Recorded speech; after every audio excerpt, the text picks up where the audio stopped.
Krishnaya Te Namaha.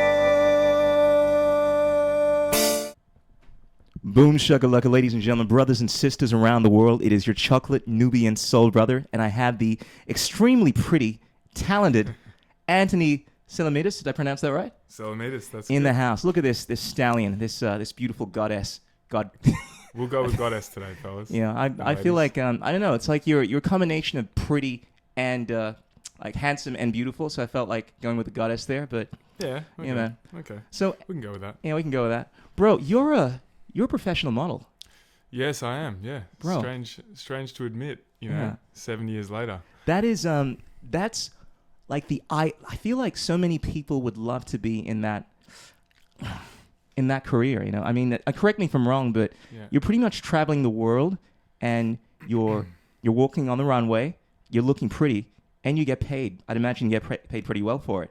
I mean, what is the life of a model? Yeah. Is it like Zoolander?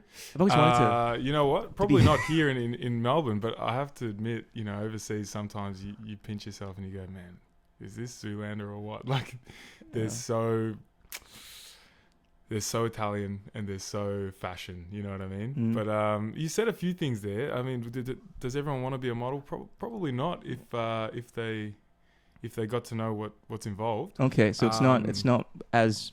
I mean, people, at least myself, Yeah. kind of have this attitude that modeling is it's the life. You're pretty much just, you know, traveling the world, looking pretty. But I hear from some models there's a lot more to it than that. So what is There's a lot more to it, and I'm not going to sit here and say it's necessarily like it's tough, you know, on in terms of a skill set. There is definitely a skill set, but I think that the place where people go wrong, I mean, it's a cliche, you know, we're not actors, we're not musicians, but there's plenty of musicians and actors who are, you know, who make it pretty clear that it's not easy and that it's difficult. I mean, you're a musician yourself, you understand that the life of an artist is, and again, not necessarily artists, but it's a freelance position like this. It's not necessarily as easy as it sounds, and there's a lot of things that I think a lot of proclivities that you have to have as an individual Mhm.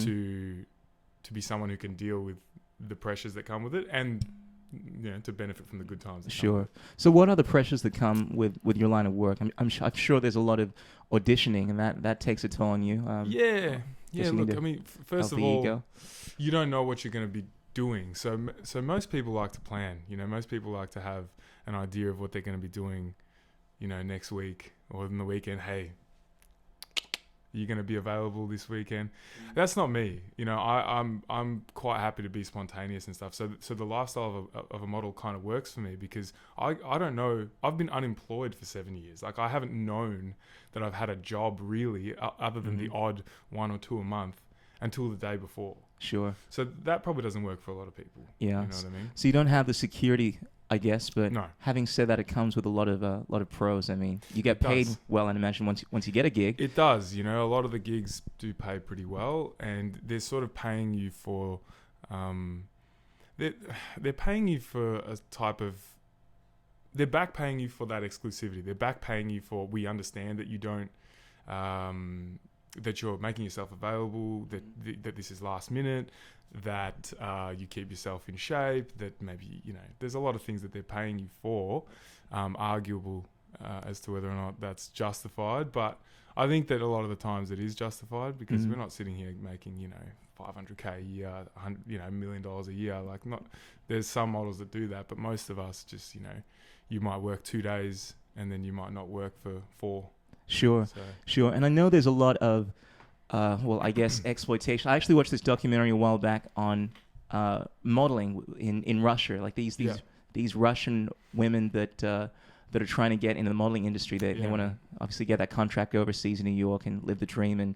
But most of them, they get mistreated. They end up getting, you know, taken overseas somewhere even when they get a contract. And then a lot of the times get treated as prostitutes, you know what I mean? And I'd imagine it's somewhat different, and correct me if I'm wrong, for a woman going through the modeling world than a man in the, or I mean, is there still that tendency to get, I guess, abused sexually or kind of mishandled? Is that something that you've had to deal with? Look, I personally haven't had to deal with that, and that's probably that's quite a deep question, but I think I have heard of a few things. Nothing personally that I've heard that's been, too malicious or anything like that. Just little things that are inappropriate. But it's very different. My point is, it's very different for someone like me. I started modeling at 21. I'm now 28. As a 28-year-old man versus a 15-year-old Russian girl who doesn't speak the language, that's very different. That's actually a big point there, because look, you started 21.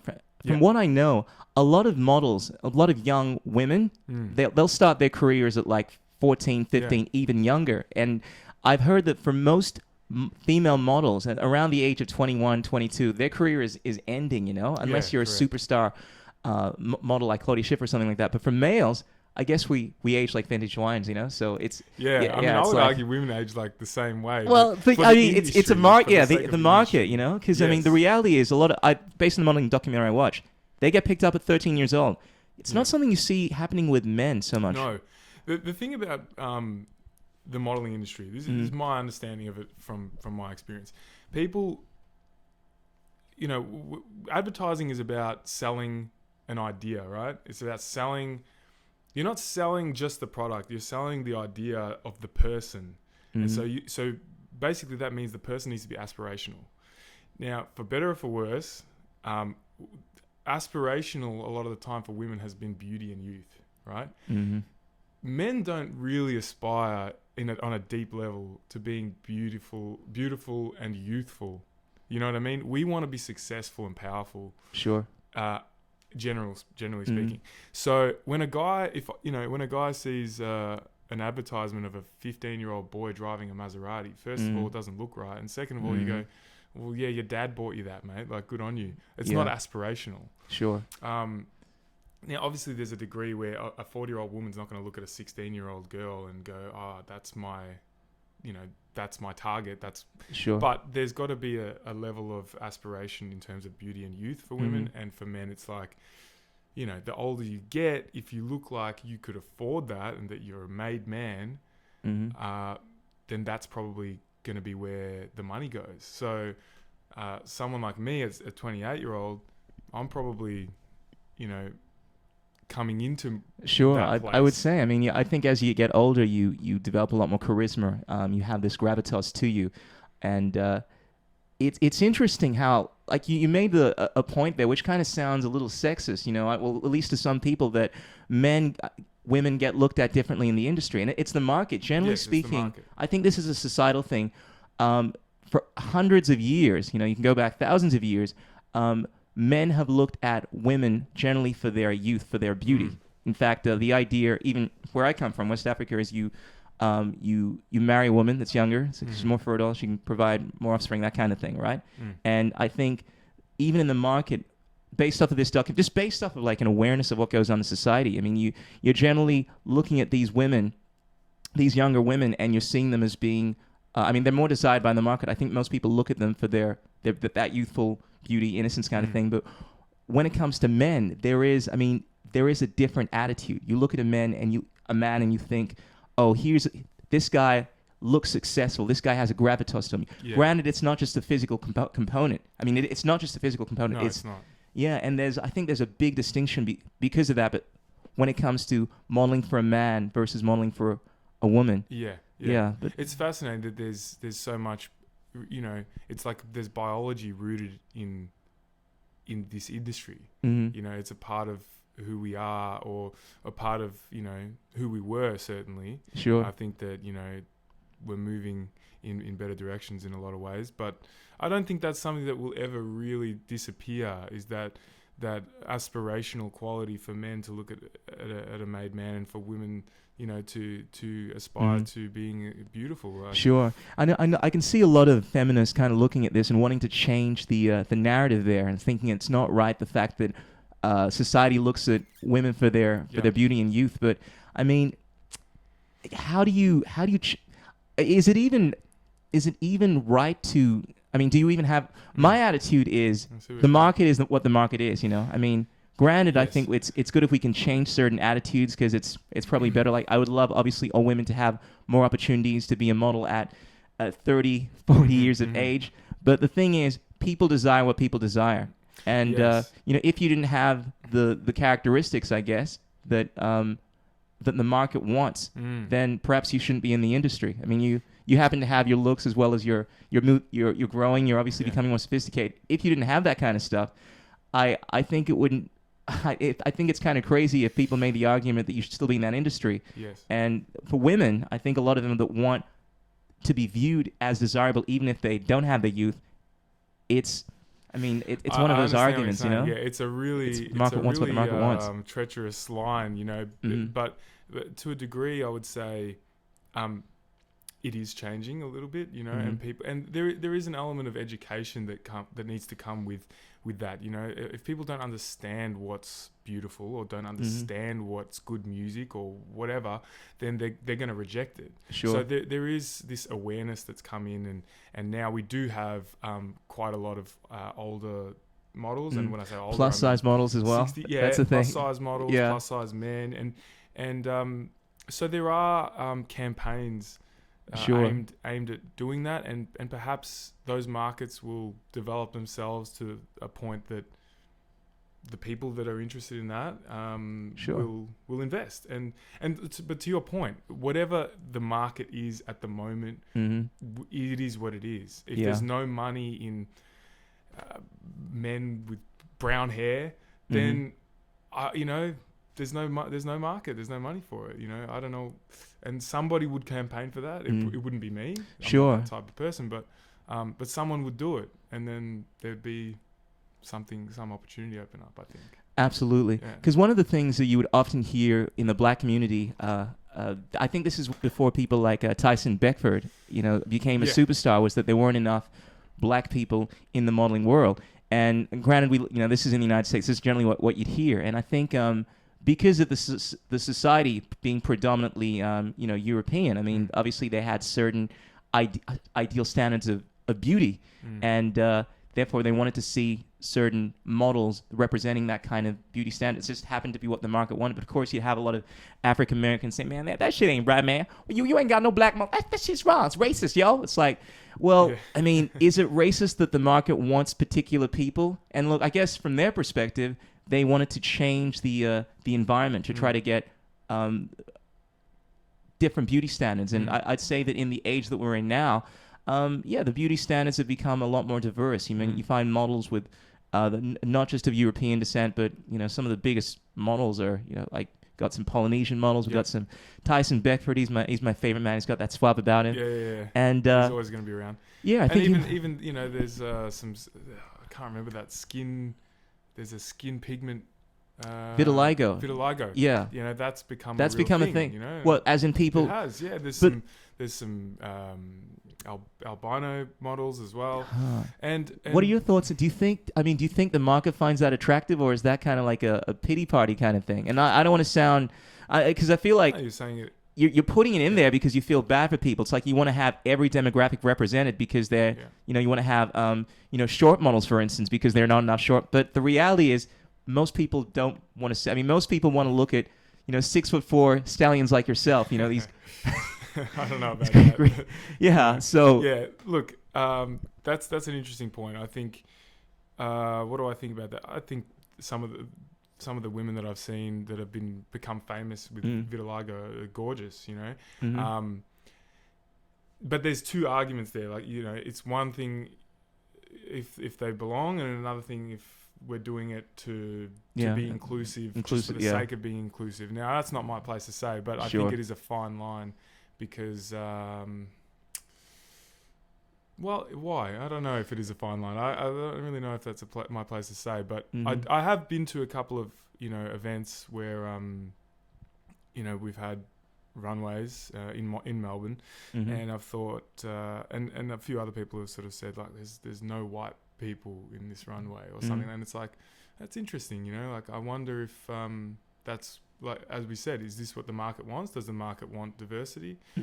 Or are we pushing it in a direction so that we include people? I don't know. This is an interesting topic here. Just I didn't mean to get into the market, but I think this is interesting conversations because I often talk about social issues, and where is a conversation that was had in big companies like Google a while back. And in fact, I think it was Google or Apple. They were confronted. They were asked why they don't have many women within their field. Right. They actually one of these CEOs responded saying they'd done everything they could to actually recruit more women, but they're just finding that women aren't interested within these particular areas, like within the STEM fields, science, technology, mathematics, like these technologically oriented fields. You don't find women moving into them. So, yeah, it's a situation where the pool that you can choose from as far as women is very, very limited. And when you're trying to find the best people, if you're going to only look for women, you're likely to get people that are not qualified for the job. And whereas that's happening within the tech field, I can kind of see that happening within the modeling field. Whereas obviously something like modeling, it's a bit more subjective in regards to beauty standards, but you generally want to have people within this realm that are appealing to the market. And if you're simply just trying to be inclusive and let's say have black people, and I'm not saying this is a case, I don't think this is, that don't necessarily want to be in this industry. Like there's certain groups of people just culturally that may look at modeling and think, oh man, these pretty boys are just, just walking down the runway, man. It's like, I don't respect that kind of shit. And you're going to have, whether it's a sex, it's based on gender, or whether it's based on race, certain groups that aren't attracted to these areas as much. And it becomes tricky when you're trying to include people that don't naturally have this drive to be in these fields. And I feel like we're moving into this age now where politically we're all trying to be correct. We're trying to be appropriate, inclusive. So we're replacing, pretty boys like yourself with overweight people that are necessarily as desired, subjectively within this particular area. Yeah, look, I think, the thing about beauty, the cliche is it's in the eye of the beholder, right? Sure. And but let's be honest, generally speaking, the beautiful thing about the market is it will equalize itself. Because if people aren't aligning with that, like you said, sales go down.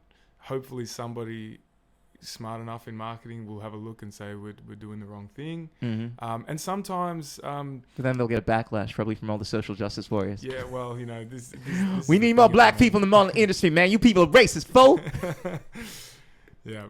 It becomes a very political thing, Sure. Is a very So you got into this world when you were 21. How did that happen? 21. Were you approached by some woman that saw you? Man, and funnily enough, my story is a little different to most of the people's story of getting into modeling. So I had never been approached, actually. Funnily, like a lot of people get approached at music festivals, right, or concerts. Now, I'd never really been to a music festival or a concert. I know for a fact my booker goes to concerts for like Taylor Swift and stuff like that. She's not interested in Taylor Swift.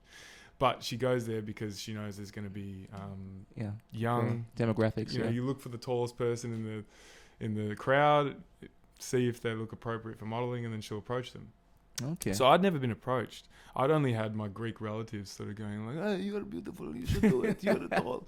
And I was like, "Look, I don't know if that's really my thing," and I was never interested. I was working at a bottle shop. Like a 24-hour, not a 24-hour, but a late night bottle shop. It was a drive-through, and long story short, I got held up at knife point. So it was just me there. Had a guy run in and hold me up, and everything was all right.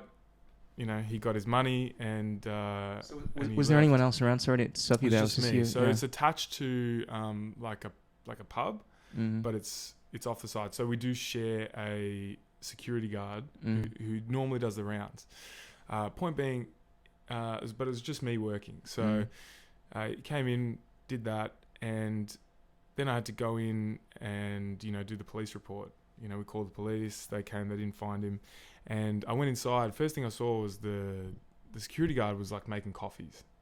So he hadn't done the rounds all day. And this guy had been hanging outside. They found out later he'd been hanging outside for a while. So all he needed was probably someone to walk past, and he'd lose his balls and he'd run off, But he was like, oh, well, no one's there.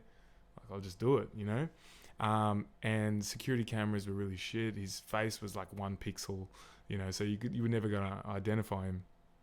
And I ended up leaving the job because they didn't change anything. They didn't put extra security on. They didn't change the surveillance system. And I thought, well, I don't really feel safe here. Yeah. You know what I mean? And it wasn't in the best area. You know, I grew up in the suburbs, and you know, so I was jobless. I got paid out a little bit, this sort of compensation. They have a thing, you know, if you get held up, you get a little payout.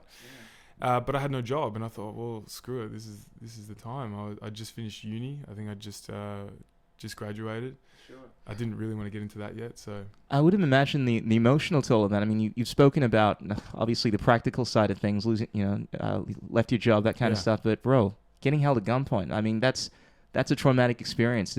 Was that something that took a while to recover from? Yeah, imagine how that played in your it psyche. was knife point, but knife point, yeah. Yeah, semantics at that point, because when you got a knife here, it's like you might as well have a gun pointed at you. But I think that like a lot of men, and this may be something we can talk about, but there's I have a lot of pride in that sense, and I think especially as a young guy, I probably wasn't as open to how that made me feel. Now, I don't think it really affected me, to be honest. I went to a psychologist straight after because in order to get mandatory, the payout, it was like, sure. And she said, how are you? And I was like, well, I'm fine. Like, a guy needed money and he robbed a joint. I'm it's a tough not personal, guy. I was like, I get it. But was that your thing? Like, you kind of grew up in a culture where you just expected it. I mean, did you feel as if you were wounded, or you'd just been so wired not to view something like that as a big deal? Because I think it was probably less of a macho thing and more of a when I say pride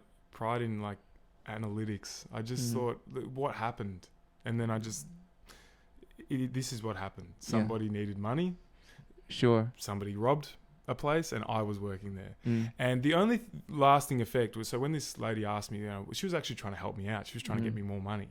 So she was like, "Are you affected?" And I said, "Oh, not really. It's okay." And she said, "Come on, you're just a little affected, right?" She was like, "Come on, you're a little affected." Yeah. She was like, "You having any bad dreams?" And I was like, "No." I was like, "Oh, actually, I did have a dream the other night. But, sweet, yeah, okay." I got robbed, And she was like, "Okay, I'll put that down. A couple of bad dreams, And the only thing I did notice is that my next run that I went on, because I used to go on night runs, I went to put my headphones in, and I thought, oh, I'm going to take my headphones out just so I can hear what's going on. Okay. Just little things like that where I was like, okay, I'm a little... But that's not a bad thing. That's probably a good thing. Yeah, I mean, a bit more aware. That's all. I was involved in just a little car accident. Like, someone kind of just grazed my car, Right. But that kind of shook me up. And every time I was driving after that, I was kind of like second guessing myself. Yeah. Because it's subconscious. I mean, the fact that you went through something so traumatic and all that was happening was you were just considering consciously whether or not to put your earphones on. Yeah. It changed my behavior. Yeah. I think most people, when they get caught up in that kind of flight-or-flight environment scenario, they tend to, it tends to take a while for them to return to that normal state, equilibrium. And I don't know if I've ever actually returned. Have you ever been in a flight or flight situation? Well, not life or death, but look, the reality is we actually go through a flight or flight response, several times a day. That's when, like basically that, like, there's a scientific, measure of like what it's like. It's when you have those palpitation, nervous reaction, like you're increasing blood pressure, that kind of stuff. But on a serious level, when you're feeling as if your life is threatened, I think that's the kind of scenario where it takes a toll on you psychologically. Like, it's not something that you're gonna snap out of within a few hours. I'll experience fight or flight, like, oh man, like I just got a call from like this aged care facility. My dad's there. I wonder if something's happened to him. So I'm all kind of like nervous. But then once I find out everything's all right, there's no checkup. Within like 5 minutes returns to normal. But for something like what you went through, it 5 minutes, an hour, it's going to take a lot longer. Yeah. So I was certainly for the next few days, I had this sort of residual, like an adrenal toxicity. Sure. I don't know how else to describe it. I just felt, because when it happened, when you get that adrenaline rush, that's your whole body cortisol, man. That's it flooded me. Absolutely. And time moved slower, and you just. It was just this moment, because he walked in and I was in the cool room, just stacking some slabs, as you do as a good Aussie. Sure. And he walked in, he like smashed the door open, and obviously I wasn't expecting it. So I looked at him, and there was like this moment of like, what's going on? And then I saw he had a bandana on, a beanie, so I could just see his eyes. So that was weird. Then I looked down, saw he had a knife in his hand, And then he came up to you. and like then he ran up to me. Oh, gotcha, man. And it was And like you this just moment of frozen. well, it's like, what do I do? I've got nothing. Yeah. I've got, I've got boxes around for heavy like there's Yeah. no, I don't know. It's not, and I'm not. It's not in my nature to be. Well, it's a flight response. It's like you either freeze up or you kind of like you run. That's there was nowhere to run. I was in a corner. Exactly. So it was like, and as he was running towards me, I said, "Hey," like I was like, "Mate, it's not my money. You can have it." Like the last thing I was gonna do is fight for sure. Woolworths money or whatever it was. So, yeah. Yeah, that's a tough thing to go through, but well, I guess that brought you into the modeling world. That's how I'm here. That's the yeah, point, that's I don't think there'd be many more intense stories of people entering the modeling world through that. So that was the catalyst to you. Yeah, that was the final straw, because before that, I had people saying, like, just go look, and I thought, oh man, why not? Sure. Like, I'm jobless and I just finished uni. Let's give it a go. So what happened there? You got some photos. You put in some applications. My cousin is a hairdresser. She was like, she always wanted to help out. So she, shout out to Debbie. She came around, and like did my hair, cut my hair, and did it. And then we took a couple of really basic photos, and literally I sent them off to the first agency that. It's a ridiculous story. The first agency that didn't have measurement requirements, because I didn't have my measurements and I couldn't be bothered doing them. So the measurement requirements, other than height, which I would obviously, I'd imagine, is a staple. There's actually like you got to have like the right dick size and everything. I mean, what? Absolutely, Damn, yeah. I'm sure you have some flying colors and sorts. But bro, like what? No, there's measurements like your I guess your chest measurement, your waist, and your hips. Okay. So the thing with modeling is a lot of people say I'm actually a little bit too tall to be the perfect. Really, you can have a too tall thing.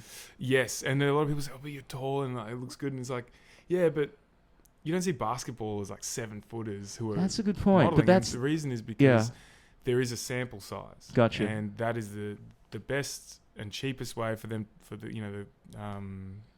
clients or the product developers to produce.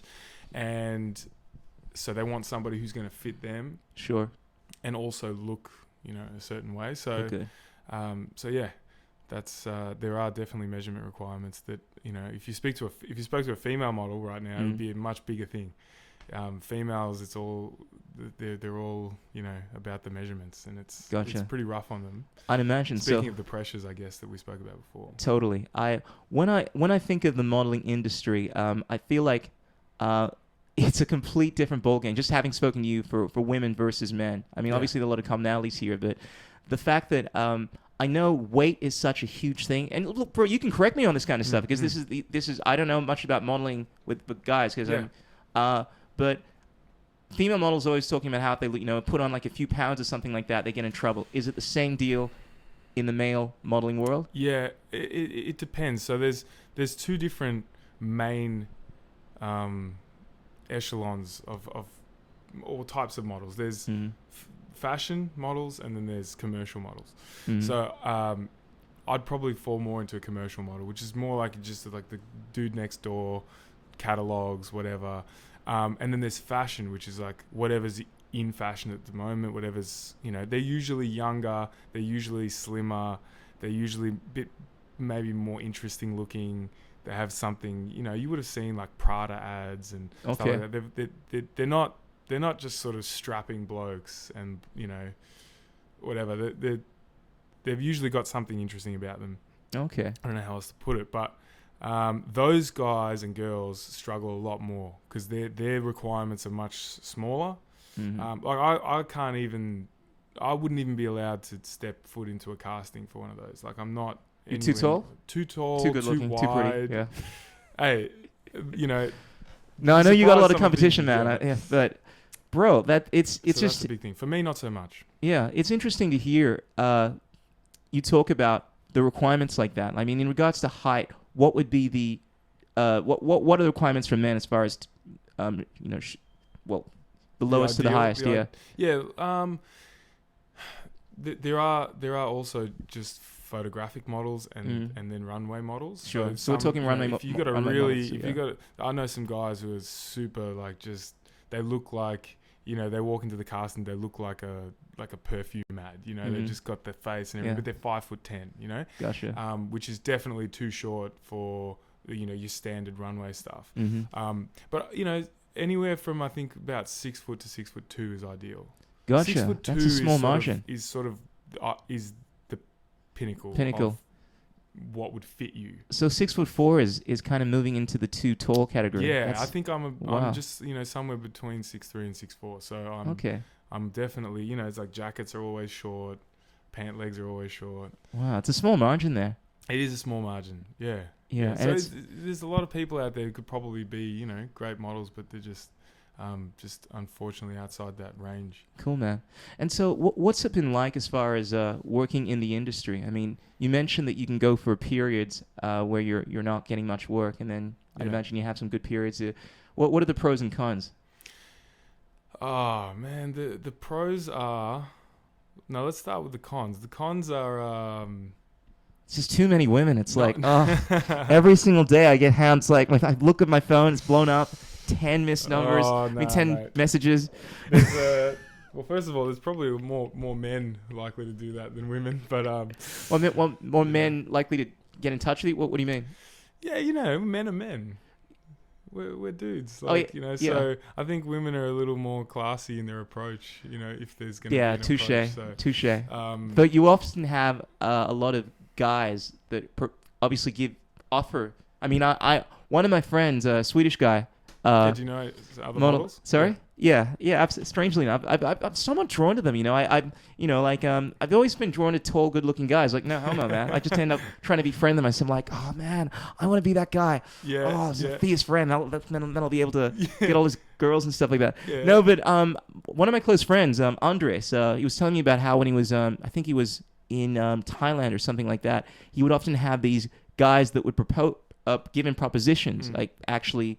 You know, to do stuff. Thailand's hardcore, man. Absolutely. So I'd imagine you'd have a lot of... What I was trying to say was I'm sure you get a lot of guys that are blowing up your phones as well and making... I mean, does that happen? Look, it does happen, but I think disposition has a lot to do with the way that interaction goes. You know, I'm a pretty open guy and stuff, but I don't think I give a vibe off that I'm probably going to be up for that. So pretty quickly, you know, it'll be sort of cheers, but no thanks. Okay.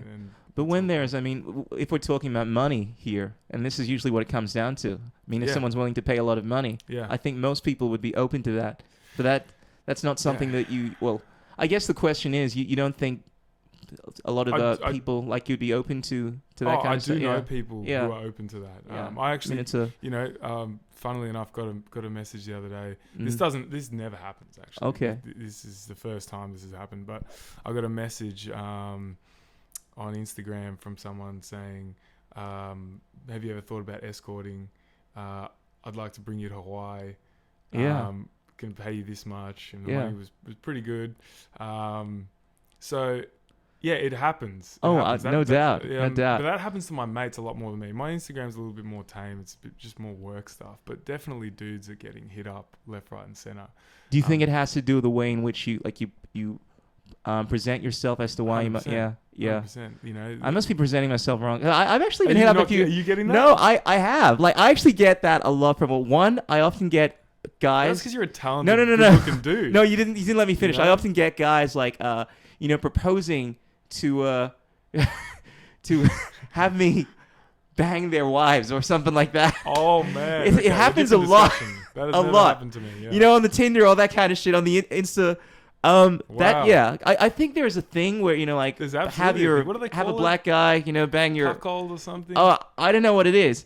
And then in regards to what do you call it, like being an escort, that kind of thing. Yeah. I mean, it actually just happened through a friend of mine. Like she's actually in the industry. Right. And in the escort industry. Yeah, she just. I mean, I told her I was doing some work here and there, like just as far as like.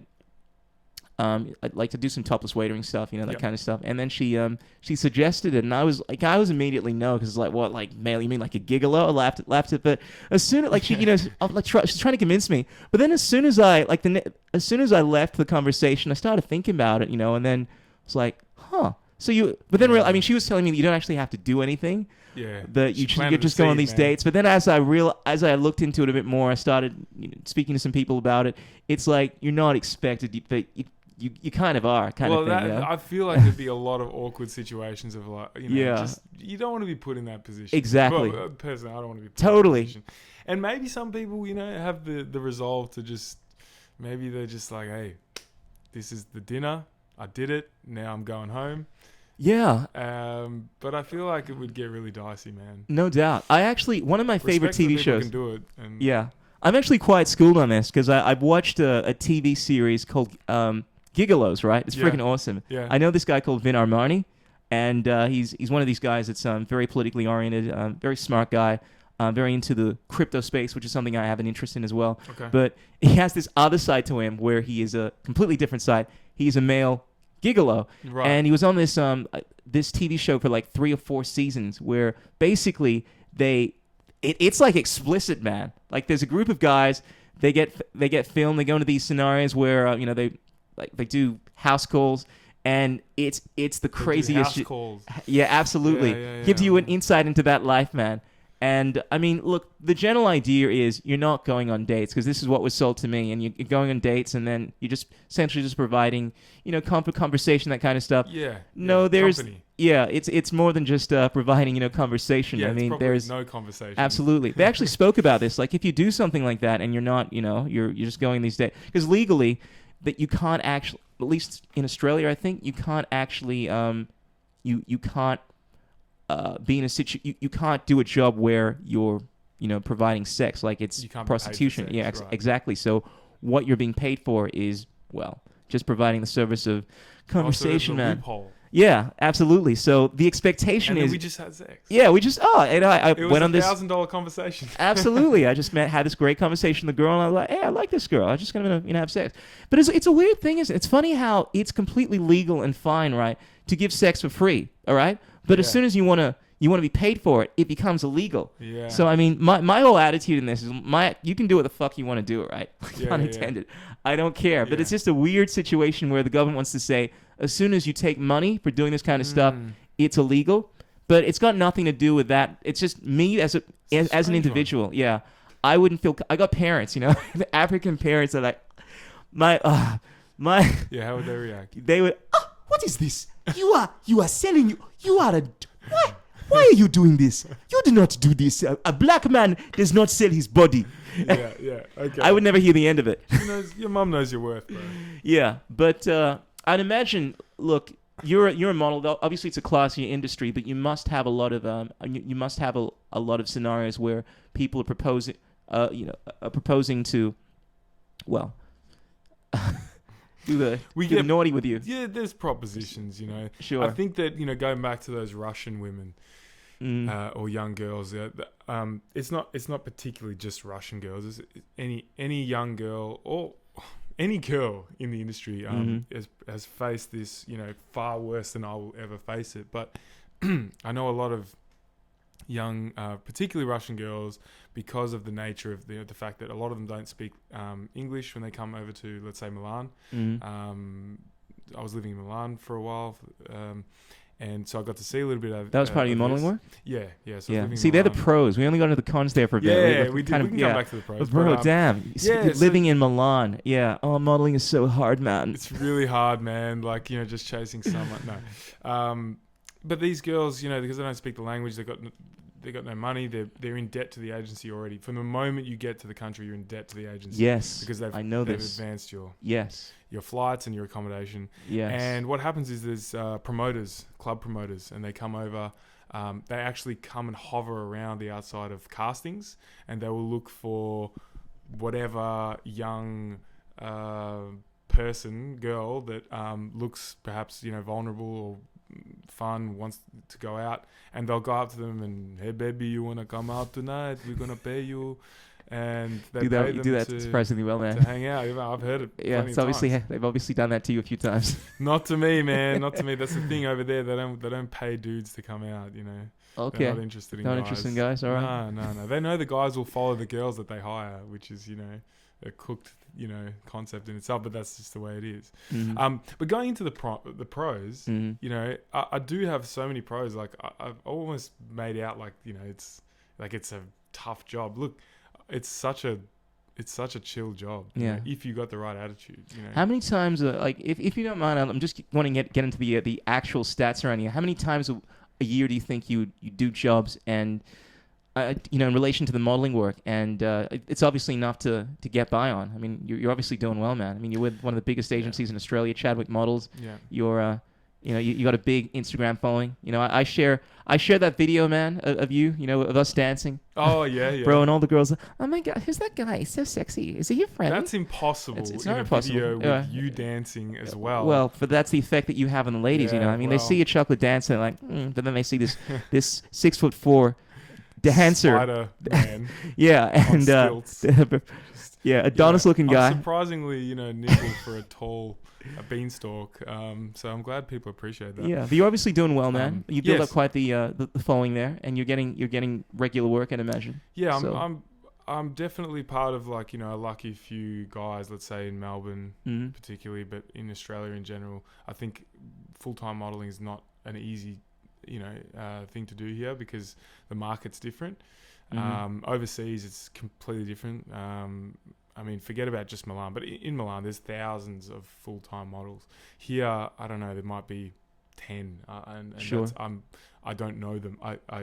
I'm guessing there's 10, but I only Mhm. know of maybe 4 or 5 that are full-time in Melbourne. Oh wow! So this is a very kind of a elite. Well, it's when you've been doing it for 7 years and you haven't hopefully pissed too many people off. Mhm. People are chilled here, you know what I mean?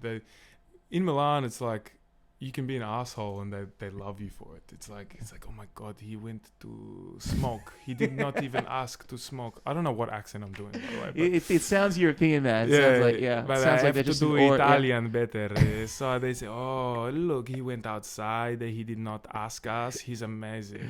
But You know? he is so pretty. He's so cool. I don't care He because doesn't care. he's Whereas here, sexy. they're like, did that dude just leave and not say anything? Don't ever book him again, So here, it's like I've been doing it 7 years. I got all these clients that know me. They know that I'll come in and get the job done. Mhm. Hopefully we'll have a good time on set, and it's that simple. So, yeah. How many times I probably work anywhere from 1 to 5 days a week, but it's probably an average of three jobs a week. Oh, that's 3 or actually 4. that's pretty full on, man. I thought it was like maybe some of them are short, some of them are 2 hours, and some Mhm. of them are I did a job the other day. It was 11 hours. It varies. sure. Um, And the money's pretty good. I can. the money's good. It depends what you're doing. Probably the least money you'll get will be something like if you look online and you see someone's head chopped off, Mhm. like it's just their jaw, like their mouth down. Sure. It's called a non-recognizable, e-commerce shoot. So you get less for that, Gotcha. because the alternative would be people see you and then they go, oh, he's done that brand. We're not going to use him. We're not going to hire him. Cool. For example, if you do politics and then, well, maybe that's a bad example, but like Peter Jackson and Joe Black, they might be competitors. And so they go, well, we saw Anthony did Peter Jackson. So you'll get paid more. You get kind of loading, it's called, Mm-hmm. for when the more your picture is being used. So if it's just online, you won't get as much as if it's on a billboard, for example. The most money you can make would be like a car commercial usually. Not always, but they can be, and I've never got one of these, but they could be 50 grand for a day. Sure. They could be 100 grand for a day. I thought it might be a case where It's you do ridiculous. maybe a few good jobs a year, and that'll set you. That'll pretty much just keep you going for Yeah. the whole year. Yeah, but some it's- people are like that. Some people Yeah. are like that. I got friends who did perfume campaigns and stuff like that Mhm. that have paid them so much, and that they only had to do a couple of things. Sure. Or some people get exclusives and they're actually not allowed to work for anyone else. So Mm. and they pay for that exclusivity. But most people, I'd say, in modeling or in my position, where you're kind of getting quite a few moderately paid jobs, a couple of crappy ones, that you take. Yeah, And you got to work the some grind. Yeah, really good ones. yeah, man. It's like that with the entertainment industry. I mean, people that want to be doing, let's say you're an actor or you're a singer. I would say particularly with the acting world, you're going to be auditioning a lot, and you can either be one of these people that has a day job, and you're going back, you try to get jobs where you can, right? Yeah. And you're trying to get by, or there are elite group of people that might get an acting job, a role where they get paid, $10,000-$20,000, and that'll keep them going, so they can devote all their time and energy towards auditioning and just trying out for those big roles. And because they build up this safety buffer, they don't have to be working a day job. And ideally, that's the position I think that you want to be in.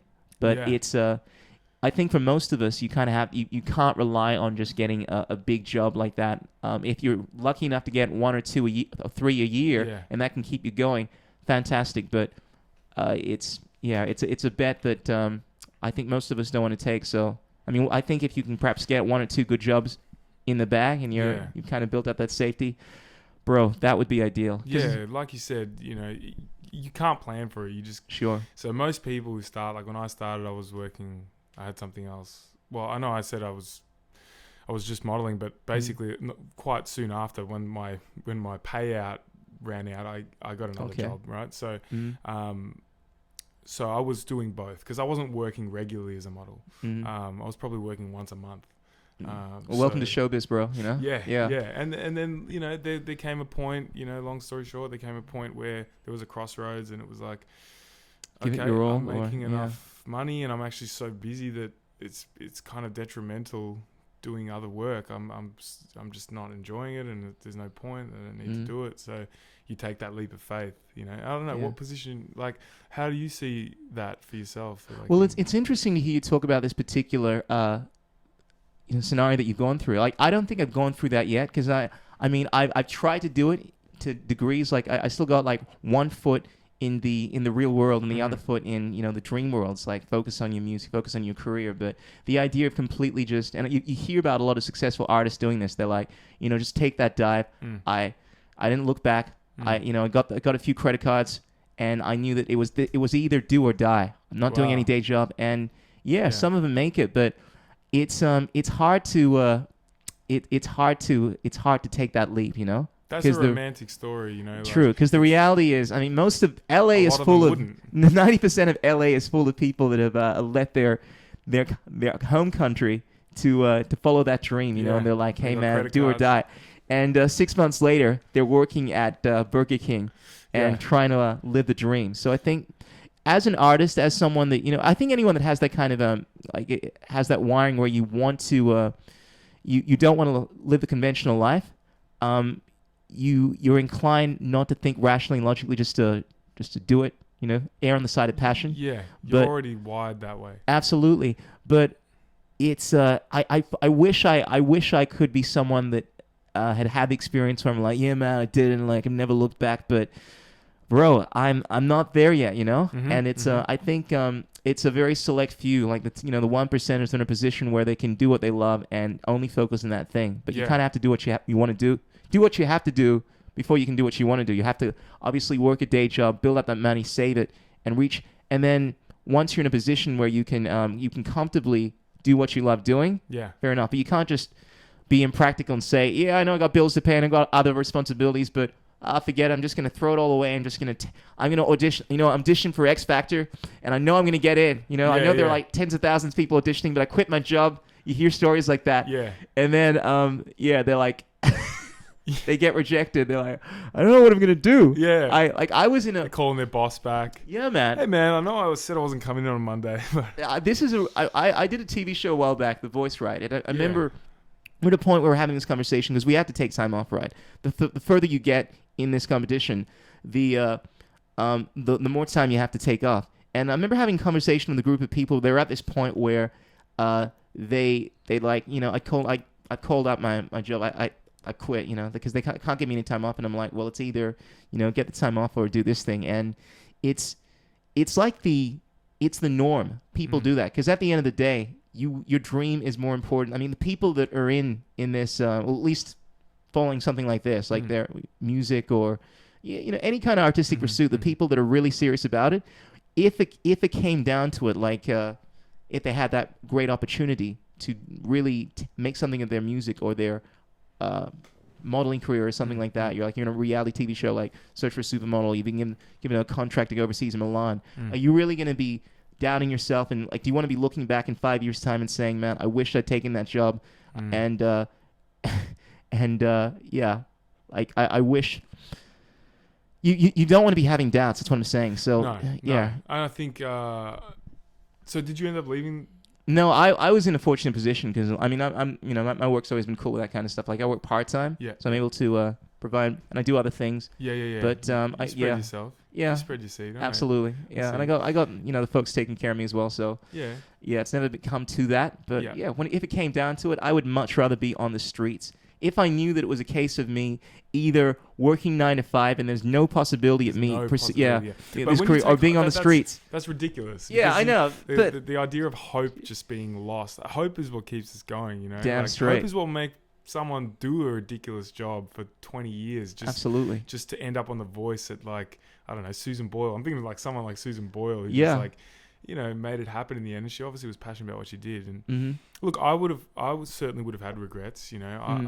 I sacrificed a lot for modeling, and mind you, modeling is definitely not a passion of mine. Yeah, I wanted to get into that because I know you were more than just a pretty face, brother. Deeply, I don't mean that clearly, obviously. I wanted to get into some of the other what actually fuels you. But sorry to cut off your no, that's all right. Your point there. The point was that sometimes you do have to make that leap of faith, and I did sacrifice a lot. I ended up moving overseas for quite a long time. I've been in Europe and otherwise in the last two and a half years, probably for about a year, and which is nothing ridiculous in itself. But I'm a family guy. I sort of my relationship that I had ended during that time, probably because of the work. Probably because of the fact that I'd left, that I'd gone and pursued that. So yeah, definitely some sacrifices, but I would have definitely looked back, in my future and gone, why didn't I just go to Milan when I had that contract opportunity? I think that's the number one thing that happens when people are on their final days. It's a question. It's not a case of the biggest regrets are obviously the things that you hadn't done. That you could have done. That you could have done. Presented to you, especially. Absolutely. Yeah. So you don't ever want to be in that situation where you're saying, what if I had I always err on the side of passion, I say. Yeah, and now I'm at peace with that, which is a nice feeling, because there's a few other things in my life, like in anyone's life, that at the time, that moment's gone now, but at the time I had an opportunity and maybe didn't take it, I used to play soccer and let's get into that a bit, man, because what level did you play at? Well, I don't play anymore. I took it off, but I was playing at the national level, I guess. For my age, I was playing for an A-League club as a youth contractor, and then just playing in the local VPL, but I was doing all right. So is that you wake up in the morning and you train, and that was my thing. A huge percentage of your thought energy was focused on the soccer. So that was your thing, yeah. Believe it or not, that was the thing. That was the thing. I grew up in a European household. My dad actually played for Australia, so from the moment I could walk, it was like there was a soccer ball there, and he always gave me the opportunity to do what I wanted to do. But it was sort of like, you can play footy if you want. It's like cool, man. It wasn't a real.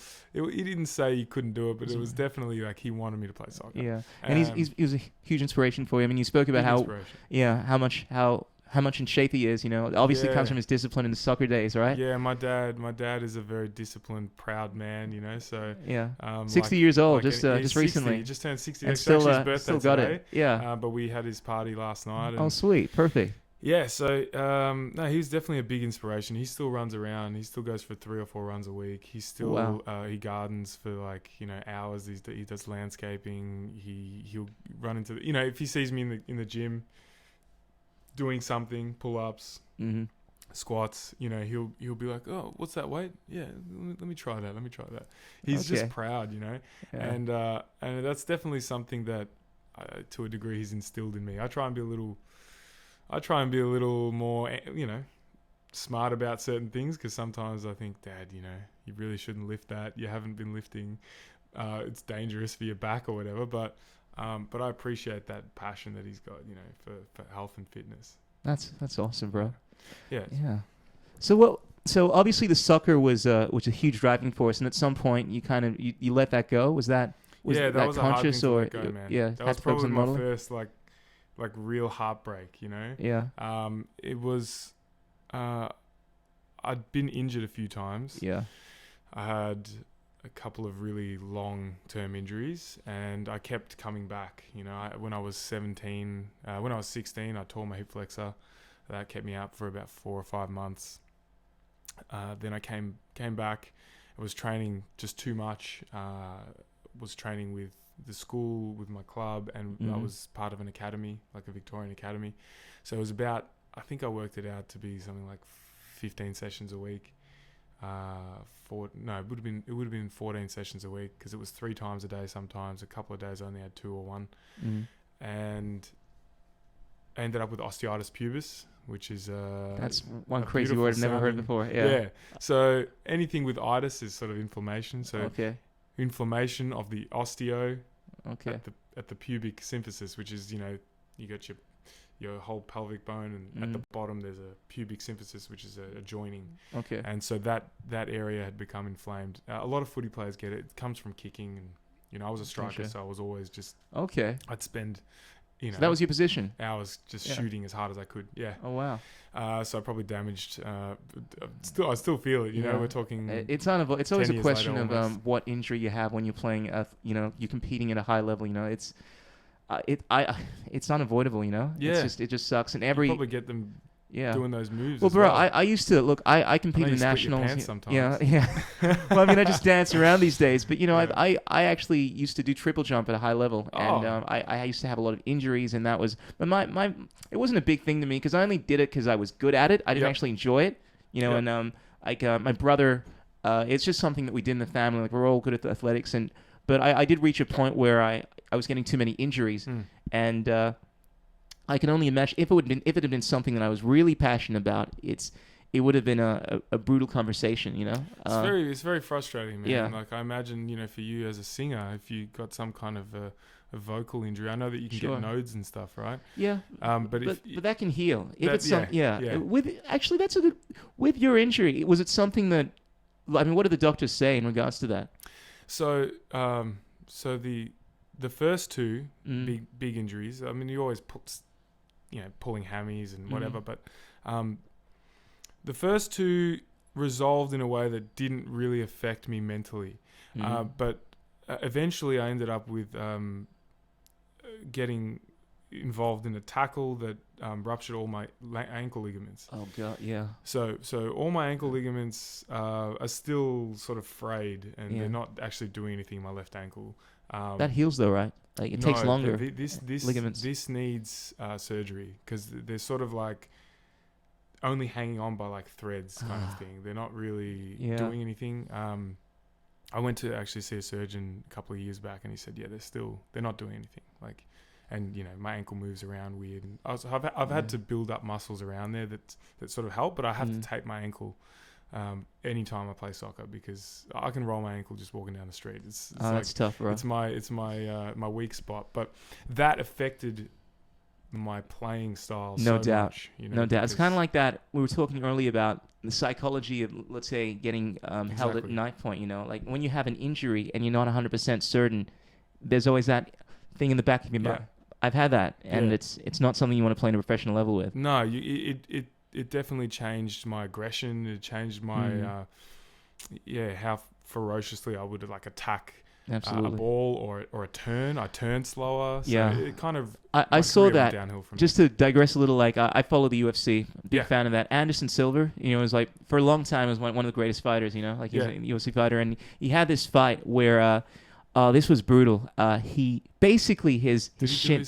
tibia and fibula? I don't saw know the that. technical term Both for it, of but them. yeah, You absolutely. But you snapped just see it like flopping off, like it was the craziest thing. Like he Can't kicked watch that shit, yeah, man.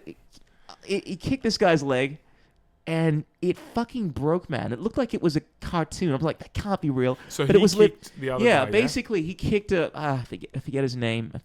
But I remember the fighter. Everyone that's watching this will know what I'm talking about. It actually been specifically trained to defend these kicks that Anderson Silva notoriously does. Like he's always kicking like a low kick. yeah, low kick. Yeah, and there's a way of checking it. Like he'd been specifically training for that, so he was kind of like angling his shins in a particular way, so that when Anderson kicked it, he would be able to deflect it. And bro, whatever it was doing, it goddamn worked, because it deflected and snapped the shit out of it. And I was thinking, there is no fucking way I would ever want to use a leg kick, a low kick, if I knew that was going to happen. But Anderson Silva, worst thing ever. He wasn't, for I think it was almost 2 years, man. He was recovering, and I mean, to me, it's just crazy that you recover from stuff like that. I mean, obviously the body has an amazing ability to recover. The bones, apparently comes back stronger, but just knowing that could happen once, like your basic... You can't not think of that, yeah, man. every time. And you could see it when he was fighting. You could see, like, this After hesitation. Yeah, like, you could see that he didn't have the same level of aggression. And I think it was a combination of losing a fight, because for a long time he hadn't lost. Yeah. And then he lost twice to the same guy. And then after that, after the rehabilitation, he went back to fight. The fact that he, in a long time, the fact that psychologically, I could see it in his eyes, there's this apprehension of like, am I really ready? Yeah. It it's plays really in your sad mind. when you watch someone like that's almost like a legend, like Floyd Mayweather. I don't know. I'm a huge fan, man. Right. Don't get me started. No. So I like people Floyd. hate him, but I love him. I see what people don't like about him, and there's a lot of things I don't like about him. Okay. But I appreciate him, and I'd never wanted him to lose, because for some reason I just didn't want that facade to drop. I want him to be a legend. Absolutely, gives you inspiration. Yeah, like, it gives. I saw that story. in the fight with McGregor. I didn't know much about Floyd, actually, and everyone was telling me all this stuff. Like, I didn't understand why he was hated, but when I started just seeing the level of like confidence that guy exudes, I was like, why is this guy exude so much confidence? And then I started watching his videos. I was like, oh, I get it. Yeah. That's why, because I was watching McGregor, who's like the most, granted, look, it's not his realm, boxing, but he's the most intimidating speaker you could possibly imagine. Like, to any person, that what he was saying would have been getting through, because it's like, when McGregor tells you he's going to do something, like, it gets to you. Yeah. But Floyd was like, he just had this, and it wasn't acting. Like, a lot of times you can see fighters, people in the industry, they're acting, they're putting on that front. Floyd just had this unshakable level of confidence, even in the fight, like the initial point, just before they started fighting. Like, I could see McGregor looking at him, trying to understand why it seemed so cool, because McGregor was so used to taunting people and watching them crumble, But Floyd is kind of like, he's just. Yeah. I don't really care. Yeah, whatever. Yeah, and like, McGregor, what? Why aren't you nervous? What the fuck? Yeah. What is it with this guy?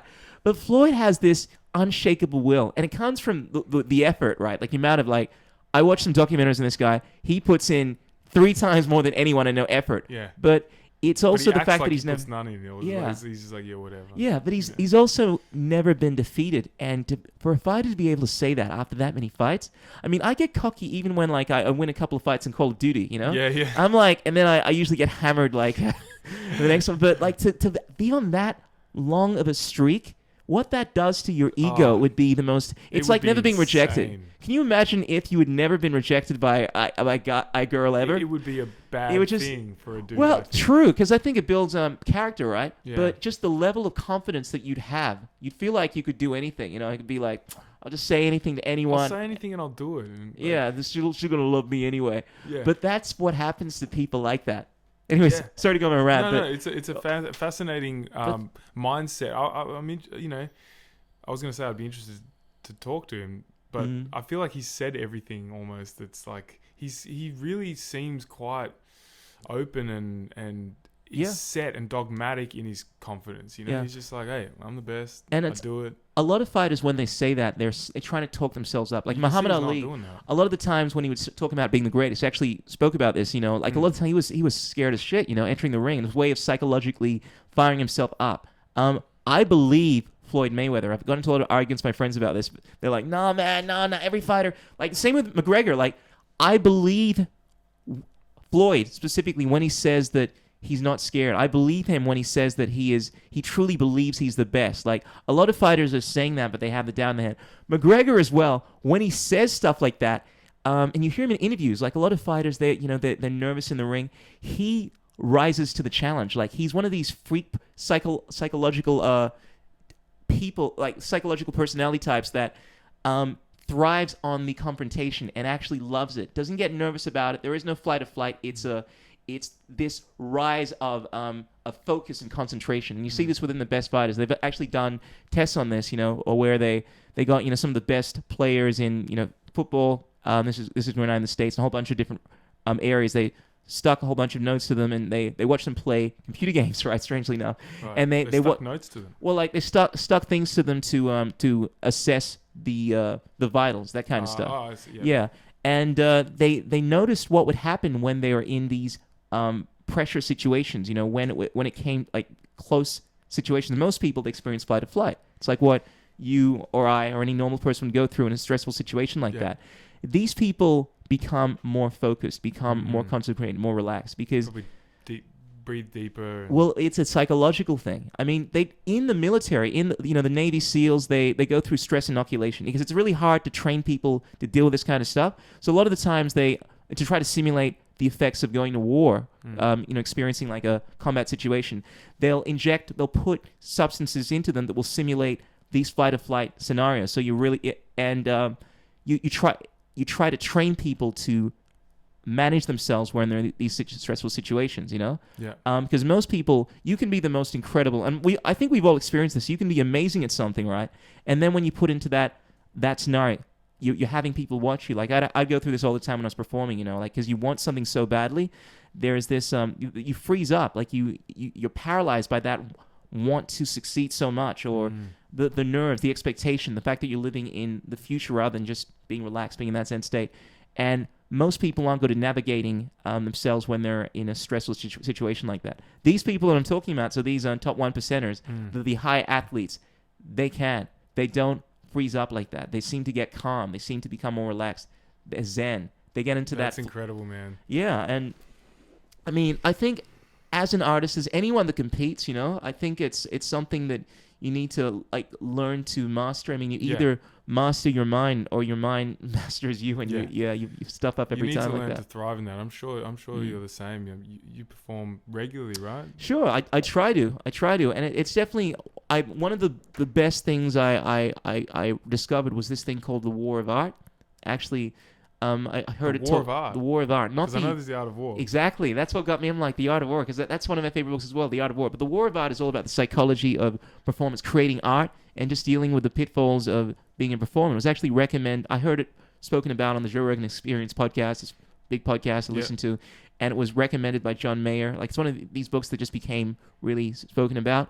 It's written by Stephen Pressfield, amazing author, but he just speaks about the psychology of performing, trying to overcome this thing called resistance, which is anything that prevents you from reaching your full potential as an artist. And it's more about creating what prevents people from creating works of art. But you can apply this to performance as well. Like he speaks about the pitfalls of performers, how they, for instance, getting attached to the outcome. Like one of the biggest lessons for me was the idea of one of my favorite quotes. It's from the Bhagavad Gita. It's this book from India, Vedas. Anyway, they speak. One of the lines is actually by a guy called Krishna. Krishna's like this avatar, strangely enough. Yeah, and he talks about how you're entitled to your labor, but not the fruits of your labor. And essentially what that means is that you're entitled to do what you love doing. Like, we all do what you love doing. But as soon as you start thinking that you need to get something from that, you're expecting a result. It's like, I need to win. I need to get these fruits from what I'm doing. And you're living in the future. That's when the desire paralyzes you. You want something so much that it's harder to function. And I experience this a lot. It's like, you want something so badly and you think, yeah, wanting it is a great thing. But if it's something where you need to have control, like calmness about you, that attachment, that desire can sometimes paralyze you. It makes you get into that flight or flight scenario. Yeah. And it's that's so interesting. You said so many things I wanted to comment on, but you're on a roll. Like the desire for anything paralyzes you, and sometimes you got to let go, and that's the hardest thing to do, I think, because in the end you're doing something a lot of the times, for better or for worse, for a purpose. So letting go of that purpose is like, well, what am I doing this for? I'm out here on stage, I'm singing because I want to get seen by this promoter or whatever. Sure. Like this. You have to not want that in order to manager. be successful. And it's like, you got. What do you mean I got to not want that? But that's exactly what you have to do. It's a catch. It's 22 a beautiful is way yeah. that was put. You're entitled. The word entitlement. You're only entitled to do what you love doing. Enjoy it. Absolutely. It's Stephen Pressfield refers to it as working territorially. Like he has this beautiful rationale in regards to it. Like you're doing something that you love doing. It's you're in your comfort zone. You love doing that, But as soon as you're moving into this mindset of, and they speak about this in Zen as well, like the whole idea of detachment, desire. This is what I think a lot of people take issue with the Buddhist philosophy of Zen. This idea of like, as a human being, to tell someone not to desire is like telling them not to be human, because we all desire something. Yeah. But it's a human trait. Yeah, but the Buddhist perspective is that by desiring, like apparently desire is what leads to all the problems in life. It's like the attachment to things. But it's human to do that. It's like you love someone, except for you fear losing them, and but you have to let them absolutely. Be and let them go. Yeah, exactly. So you know what I'm talking about, man. Yeah, it's something I'm very interested in general. I'm a little out of the loop with the Buddhist, the Zen stuff, because it's something that I think at various times in your life you seek out what you need, and then you let it go when you don't need it. And I think Buddhism and that whole thing of like desire being wrong, depending on the teachings that you're looking at. At a certain point, it was alluring to me at the start. It was like, okay, I desire so many things, and so this is interesting, this concept. And then once you get into it, you kind of realize, well, I'm never going to stop desiring things. Yeah. And so I fell off a little bit, Yeah, it's interesting because this is going to sound a little comical, but it's actually quite deep. I'm very much into Star Wars and the whole thing around that. Yeah, no, but they actually speak about they actually draw the author George Lucas would draw on from Buddhist philosophy and a whole bunch of things, but the contrast between the philosophy within the Sith, right? Like you won't know this unless you're really into like Star Wars lore. Yeah. But the Sith ideology versus the Jedi ideology is very contrasted. Like the Jedis are all about passion and in using your desire and want to succeed in things to actually drive you. They believe in the idea of like desire, passion, anger, allowing that to actually give you strength, and that's how you liberate yourself by. Right. And then the Jedi attitude is to detach yourself from emotions. Like where there is no emotion, there is peace. Whether like is this idea of Zen, of balance and letting go of your baser instincts as a way of being completely calm and relaxed within yourself. And this is the key within Zen ideology. Like it's this idea of like one of my favorite books is the Book of Five Rings, where this samurai Miyamoto Musashi, this samurai that lived in like 14th, 15th century, like had like one-on-one combats, with over 60 or so people, right? And won every single time. And it was this crazy shit, but this guy not only talked the talk, but he walked the walk, and he did that. Never lost once. He was an amazing samurai, also amazing calligrapher, and he spoke about the philosophy of combat and had this beautiful philosophy of how to deal with the tribulations that you face as any kind of, I would say, performer, like all the doubts. But he also goes into it's actually a psychological approach to combat. Even though it's written for samurais, it speaks about the whole nature of combat, how to deal with the deal with the future, how to approach it. And it's in line with that Zen, Star Wars ideology of detaching. And it's like they've always been these two different approaches to success or attaining a mastery of yourself, a greater version of yourself. And there's always been one idea, which is about giving into your emotions, your desire. This is one of the things I find within a lot of philosophy, like if you contrast Zen philosophy with this other ideology that deals more with following your passion and your desires and that kind of stuff, and being human and expressing yourself fully, utterly. There's one approach, which is to really just live and embrace yourself within the futility, the desire, the highs and the lows. I mean, that's life, right? I mean, That's it. Yeah, you can't have one without the other. Yeah, exactly. Or to completely detach from it and not give in to the baser emotions, in which case you don't experience the incredible lows of life, like being brokenhearted, but you also don't experience the incredible beauty of giving yourself completely, utterly to something that you love and reveling in that glory, you know? It's Well like, said, man. Yeah, like I love seeing people like McGregor or any fighter, anyone, right? When you succeed at something, you know, they're like, yeah! I'm the kind of person, like, when I succeed at something, like, I don't do the, like, I immerse myself in the excitation. I'm like, fuck, how fucking good was that? I love it. Yes. Yeah. None of this fake humility shit, you know? And equally so, when I lose, like, I am majorly bummed out, you know? Yeah. But I come back, I recover, you know? But the idea of being the kind of person that neither experiences victory or defeat, like, shows that. Yeah. To me, it does feel like a thin existence. And that was really well put, by the way. I wish we were recording this. That would have been. We are recording this. I'm retarded. No, very eloquently put. You can tell you're a songwriter, but yeah, man. I think that there's nothing interesting about, you know, you can imagine Conor McGregor like winning in you know, emphatic style and then just going, it's all right. I'm just trying to stay stoic because, you know, I don't want to get too upset if I'm happy, you know, like no one wants to see that shit. And no one wants to feel that, and I understand a level of stoicism is important. That's you know? it. That's where that stoicism knowing is. Yourself.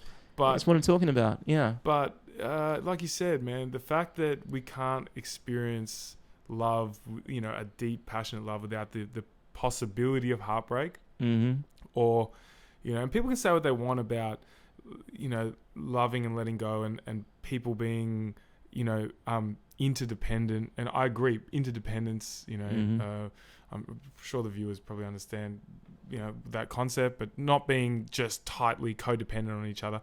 That's a great concept, but you're still going to be upset if that person leaves you or if that person passes away or something, you know, your parents. So having that love it's a diagnosis from birth.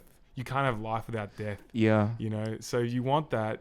Well put. And I think that's the that's both the beauty and the sadness of being a human being, you know, like you're destined to, as long as you desire, you're destined to experience pain and love. And one of my favorite quotes actually is from Sean Connery in this movie. I never really understood it. Like, I think it took me like a few minutes to get it, but I remember hearing it, like it puzzled me. It was like, a man who fears nothing, loves nothing.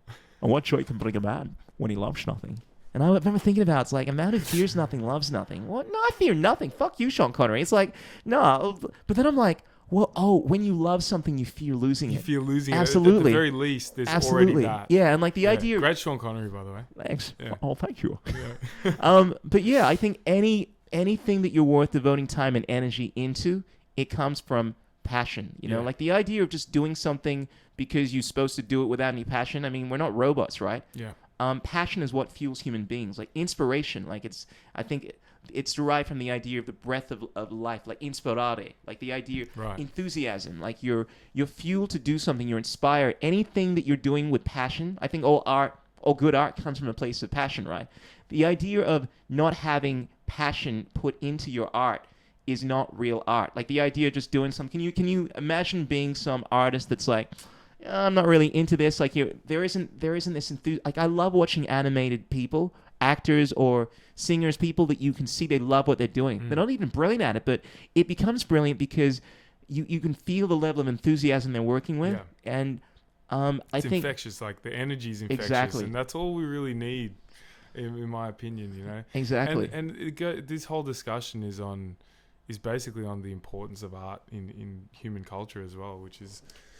Sure. It's necessary. You know, we can build as many bridges as we want and create as many companies as we want. And those things are great. You know, we all benefit from them and we're all happy that we're in, you know, we're very lucky in Australia. Most of us, we've got great homes and great infrastructure. Sure. But there's no point us walking around if we're not talking about art and passion. Absolutely. Right? And this you're is here for, buddy. Yeah, I'm so glad that we broached this topic, you know, because I wanted to get into the world of modeling, but this is the heart of like the kind of stuff I like to talk about on this podcast. And like, I would be disappointed if I didn't at least ask you this final question, because I know we know that you're a professional pretty man. You know, you're a cool dude. Yeah, you're very talented, not only on the soccer field but also on the dance floor. I got to see this guy dancing. But bro, whereas I know modeling is your focus at the moment, what is that main thing? Because I know you're not so much. Correct me if I'm wrong. With the soccer, that's kind of like a side thing now. Like, what drives you in life? Like, is the modeling used as a stepping stone to something? Do you have a focus outside of that? What is your reason for wanting to express? My reason for existence. Yeah, passion. Yeah, that's a great question. So modeling is kind of a means to an end in some ways at the moment. I do love elements of my job. I love people. I love travel and all that. And You're a photographer as well, aren't you, man? But I've been sort of getting into yeah. video. I really and the purpose of which has been really to tell stories. Like I love the way that, you know, I mean, we met and we had a good chat and everything. But basically, in a way, these microphones and these cameras are a sort of they're a sort of mask that we can put on and say, hey, let me go deep for a second without even. You know, we're expected to go deep. So I really appreciate that. I like conversations that stimulate me. So I guess with the video, it's been about telling stories. And so I am passionate about video. That's something that I'm getting into. I'm sort of finding what I love as well at the moment. You know, if I'm honest, I went from football, soccer, into modeling, which I was passionate about as an endeavor. I was excited by it. But now that soccer's, you know, done, modeling is like, I know, you know, I've been doing it for long enough now. I know what I'm doing. It doesn't stimulate me in it. Like I don't rock up to work like fearful the way I used to be and like, oh man, I don't know if I'm going to be able to do this. There's 20 people on set. They're all going to laugh at me. I don't care if they laugh at me now. So I don't have that passion there. So now it's sort of moving into the video stuff. So I've got a passion project at the moment where basically I'll do a little slice of life video, 30 seconds to a minute, where I'll interview someone on what they love doing. So somebody, exactly what we spoke about, somebody who's passionate about what they do. So I did my hairdresser. He's been hairdressing for 40 years. He loves it. And I love the idea of having that conversation, putting that mask on, putting that camera in front of my face and putting that microphone in front of him and saying, you know, like what is the most... what were some questions I asked him? The most beautiful feeling you've had, like, or the most proud you've been after a haircut, like that you made someone feel good. And he told me about a girl that was really low in self-esteem, and then she asked him what she thought, you know, what he thought she could do, and he changed her hair for her prom night or whatever, her deb. And the way that she reacted, and I was like, man, that's something that most people, you don't ask that question. And I don't even care if people like my videos, man. I want to ask that question. Do you know what I mean? Yeah. That's what I want to hear. So that's the most powerful thing you can say as an artist. It's really hard to do that because that's when you're thinking, you know, you're thinking territorially. You know, you're doing what you love doing as opposed to, oh, let me say this because other people are gonna like it. Yeah. As opposed to thinking about what you're gonna get from it. And yeah. I'm very like in a privileged position where, like, you know, financially I'm sorted with my job, and I've put in the hard yards so that I am sorted, and it's allowed me to open up to a bit of art. So anyway, I'm doing that, and I'm doing a bit of music stuff as well. So you're a fellow musician. So what's happening? Yeah. You produce as well. That's why you're familiar with all the... Yeah, I started producing different tools 6 years ago. I've been playing piano since I was like 5 or 6. Wow, bro, we got a jam, man. We'll have a jam. Yeah, we'll that's great. That. I started playing piano at a young age, but I never became like good at it. So like I was taught by a really talented pianist, and like I started doing it because my mom was very good to get piano lessons, and I've always been into music. Like I dabbled in a few things, but I never took it to that level. Like I've always been more of a singer and a dancer, and I remember always thinking, if I was on the piano, like I wouldn't be able to dance as well, so that it didn't, it doesn't lend itself. Man. Yeah, in my teens, it kind of went away. But just lately, I've just been when I was in Europe, particularly, it really sucked not being able to go to venues and just play an instrument, because I didn't have the portability of a guitar, and my piano skills weren't up to scratch. So I recently took up the guitar, man. And I'm telling you, man, it's become my passion. Like I absolutely love it. I've only been learning for not even a couple of months, man. But it was really hard. Like initially, just the first time I played, I couldn't believe that people could play the damn instrument because it hurt, Fingers, right? right. The calluses have been building up on my fingertips, and I've been doing like 4 to 5 hours a day. Wow. Yeah, man. I've racked up like.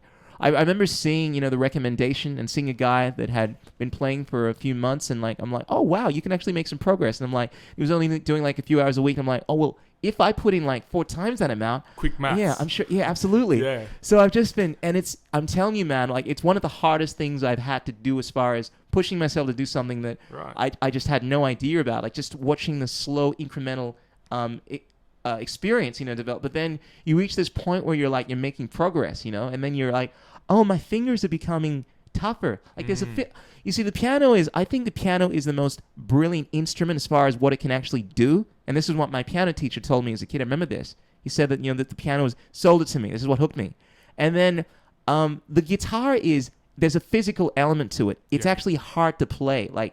You actually need to develop your finger strength, and the physicality of it is something that I'm enjoying because it was so hard initially. I'm like, this is ridiculous. And then watching myself get better at it, I started appreciating guitars more because I work with guitarists all the time. And I'm like, I'm always giving them a hard time. Like, bro, you fucked up there, man. Like, seriously, man. And then I'm like, oh, I get it. This is really You're about hard. to be the nicest singer that a guitarist has Yeah, ever worked with. absolutely. Don't worry about it, bro. You would just put that shitty take in. Actually. Totally. But look, your fingers all right? Yeah. Yeah, look, I'm enjoying the challenge, and it's just giving me a newfound respect for just jamming. Like, I just love being able to take my guitar, have this thing in my back, bro. What I'm trying to say is, we got to jam, bro. So you're legit. Like bro. I can imagine someone like you, the 6 foot tall, staggering Adonis. Like, take a girl to your house, you start playing the piano. Oh my God! It's not as effective when you live with your parents. But it still works. Well, perhaps the mama boy, charm kind of does it for the ladies. I need a good girl if you're out there. But that's awesome. So you've been playing since you were 5. Yeah. Do you write your own music? I do write my own music. I don't, so I took lessons till I was like 15. Oh wow! Can you side play? Can I what? Side play. Side play? Yeah, sight, as in like you see. Side play, yes. Yeah. I can. So I'm not a very good sight reader. You give me a piano now, I'll be able to play a piece I've learnt 15 years ago, most likely. But I take a while to learn. I'm very much like a committed to memory, muscle memory kind of person. That's like a real performer, man. I mean, you don't read sight music when you're performing on stage. No, and look, I'm not a great pianist. I was decent, and then I stopped when I was 15, got back into it a little bit later, and now that I'm producing again, it comes in handy, right? Yeah, it does come in handy. Just with voicings. Yeah. I'd love to see your stuff. Sorry, I'd love to see your work, man. I mean, I didn't realize how into the whole production thing you were. If you have some tracks, man. Bro, we'll chat about it. Yeah, I think we should. He's about to serenade me with his guitar. So. Yeah. Well, bro, I think we should wind this thing up. This has been. I was trying to keep this down to an hour, but we've actually done probably almost 2 hours now. Whoa. So, yeah, bro, it's been freaking awesome. Yeah, it's been awesome, bro. Thanks for having me, man. Thanks for coming on my podcast, dropping your experience and insights into the world. This is what the Crucial Journey podcast is all about. Anthony, you are a pretty boy, a scholar, a gentleman, a musician, and many other things. I'm sure the ladies are going to enjoy listening to this podcast. Thank you very much. And let's bro, if you're you mentioned that you have this video thing that you do, bro. If you're ever looking to do a piece on someone, I'm always down for it. I just want to announce as well that Anthony and I were actually going to be doing a video, hopefully in the next few months or so. I'm thinking of